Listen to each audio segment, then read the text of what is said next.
everyone. I'm Donna Bush with your CIGTV News Update this Friday. Thanks for joining us.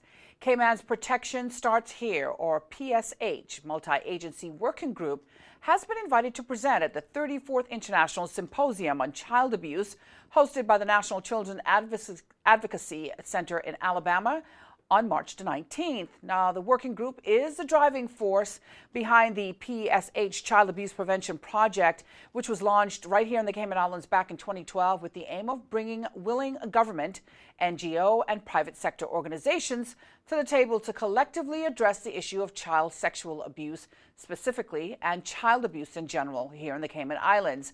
Spearheaded by the local Red Cross, the working group is currently made up of representatives from the Employee Assistance Program, the Health Services Authority, the Ministry of Education, the Royal Cayman Islands Police Service, Sands Creative Film Studio, and the Special Needs Foundation.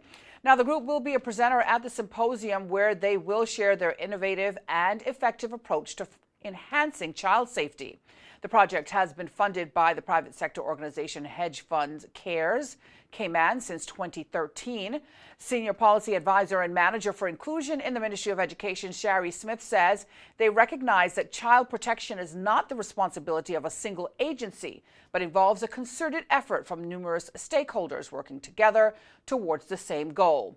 The symposium will offer more than 160 workshops. Meantime, a series of important tourism-related meetings will continue here on Grand Cayman starting on February 21st at the Boddentown Civic Center. Tourism officials will then move to the Mary Miller Hall on February 28th, then on to the East End Civic Center on March 1st.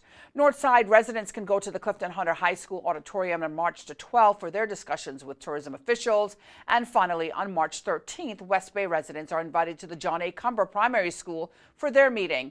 All the meetings will begin at 6 p.m. in the evening. At the meetings, attendees can hear more about local tourism successes and what plans are ahead, as well as to ask any important questions they may have.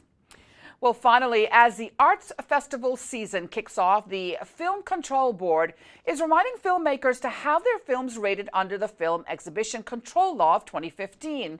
A press release states that films which will be screened locally and have not been rated by an internationally recognized Film Control Board need to be rated locally by the FCB. Each film submitted to the board is viewed by its members, receiving a rating, and is issued a public rating certificate for a fee of $25. The Cayman Islands has seen an increase in the number of persons writing, directing, and producing their own films and music videos, many of whom are hosting their own public screenings, said Rita Estevanovich, chairperson of the board. As the industry grows, we want to encourage audience support of our artists, as well as to ensure they're well informed about what they're going to see. Now, for more details and for forms, you can go online to dci.gov.ky. Again, that's dci.gov.ky. Well, if you missed today's news update, you can go to the Cayman Islands Government Facebook page as well as the CIG Television YouTube channel. For now, I'm Donna Bush, as always, thanking you for joining us this week, hoping you'll have a safe and, of course, a wonderful weekend, and hoping you'll join us back here again on Monday. Until then, bye-bye for now.